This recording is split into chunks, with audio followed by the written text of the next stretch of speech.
Thomas Gray, whenever we think of him, we call him a poet of the Romantic age.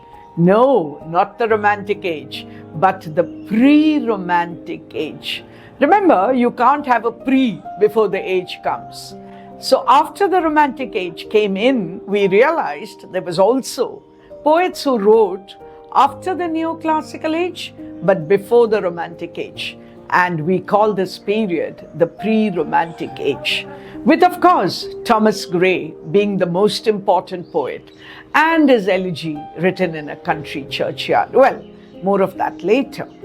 So Thomas Gray had in his poetry a perfect combination and amalgamation of some features of the Neoclassical age, poets like Pope, and some features of the Romantic age, with poets like Wordsworth and Coleridge. Remember, the Romantic age, whenever we talk about it, we have to talk about 1798 and the publication of the lyrical ballads. So in Gray's poetry, we do see this love of nature, this description of nature, and certain features of the Neoclassical age, which we will be seeing quite a bit in this ode that I'm going to be talking about today. Thomas Gray, 1716 to 1771. He was a classical scholar at Cambridge University and published only 13 poems. Just imagine, he refused the laureate, I think, which poets look forward to as the greatest honor that can be bestowed upon them. Well, he wrote his first poem in 1742, which was actually called Sonnet on the Death of Richard West.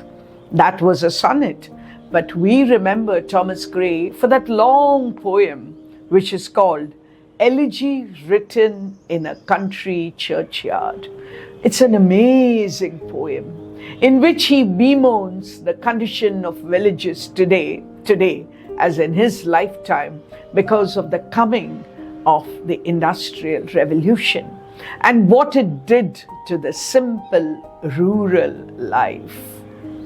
Oh, the poem has so many quotable quotes that we teachers of English love to use. But today, I'm going to be talking about a much lesser known poem of this great poet. He wrote only 13 poems, so I don't think it'll be very difficult for us to have a quick look at all the poems that he wrote. Somehow he seemed to love long poems, not the sonnet, because the sonnet can be only 14 lines. This poem has even a long title. I shall refer to it as the ode, but the title is Ode on the Death of a Favorite Cat Drowned in a Tub of Goldfishes. Wow! What kind of a poem is it? Let's see.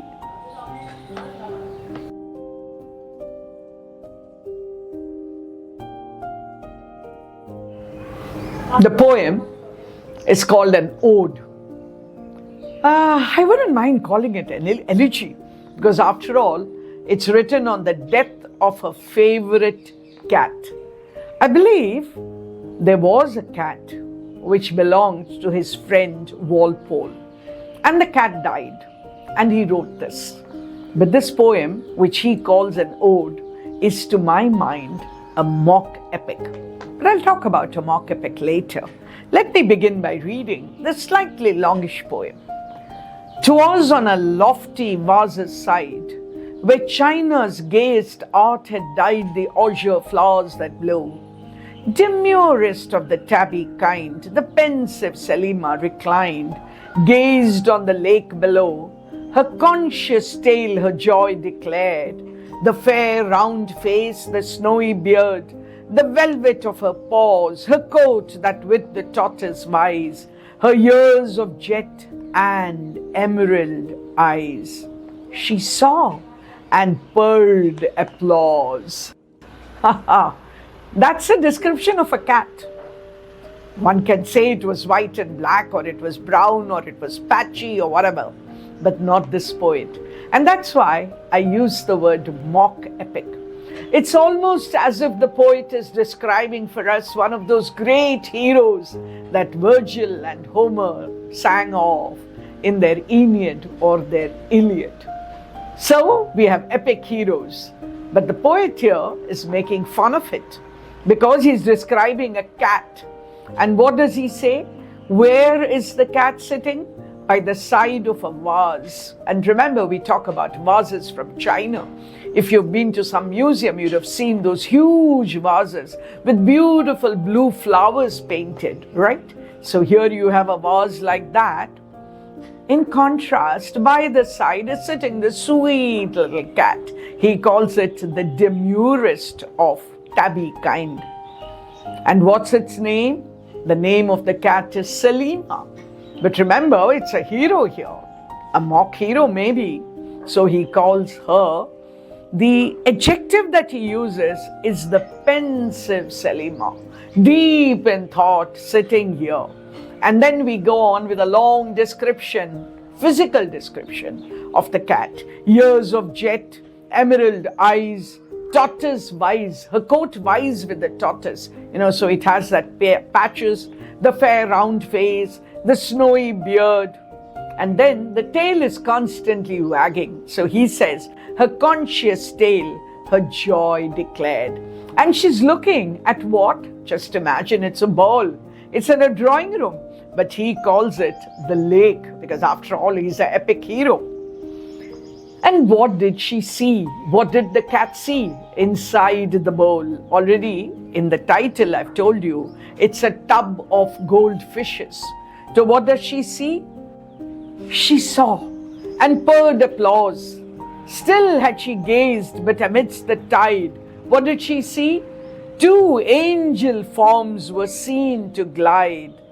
The genii of the stream. Were they protecting the stream? The genii, Their scaly armor, Tyrian hue, not just red, Tyrian. Though he saw through richest purple to the view, betrayed a golden gleam.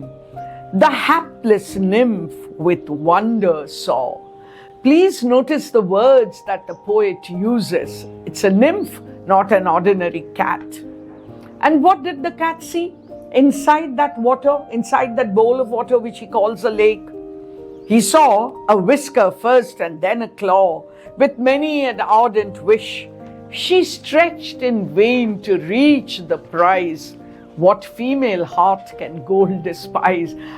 I want you to get the picture, the mental image of this glass bowl on which there are two goldfish. Goldfish, remember, the color is gold. And after all, there is this nymph, Selima, the cat, which is sitting there, looking inside, puts its paws inside. Because being a female, a cat but female, attracted by the gold.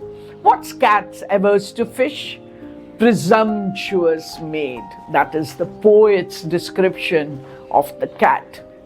Presumptuous maid with looks intent, again she stretched, again she bent, nor knew the gulf between. She didn't know what's going to happen. But remember, it's an epic, a mock epic. So malignant fat fate sat by and smiled. Ha ha! Finally the joke is going to be on you, my dear. The slippery verge her feet beguiled, she tumbled headlong in. 8 times emerging from the flood, she mewed to every watery god some speedy aid to send. Remember, in epics, there are always your favorite gods, gods who watch over you, gods, goddesses, angels, call them what you will. They rush to help you. But here nobody came. No dolphin came, no nerd stirred. Not even the human beings around. No cruel Tom, no Susan heard. And then there's the moral of the story. A favorite has no friend. And the last line, nor all that glisters is gold.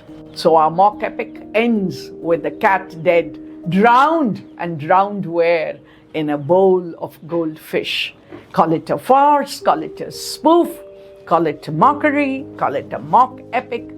It's really making fun at human sentimentality. What a poem that has been.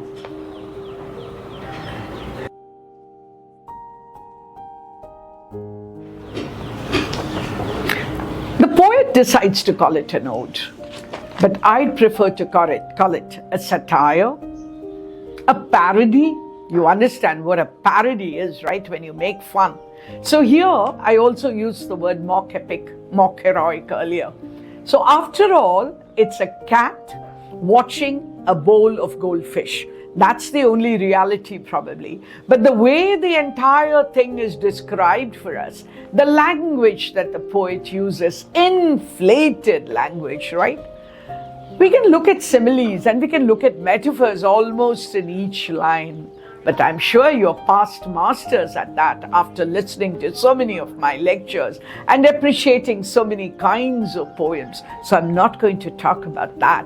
But I want you to look up the word mock epic, maybe in some book of terms, literary terms, to see how a poet can make fun of the way an epic is written. He's not making fun of the epic, but he's taking something in contemporary society and using the great language that the epic poets used. I think it's a fabulous way. And to me, there are two great masters, Pope and Dryden, who excelled in the mock epic form. Rape of the Lock and Macflecknoe come to mind immediately. Oh, but there are so many more.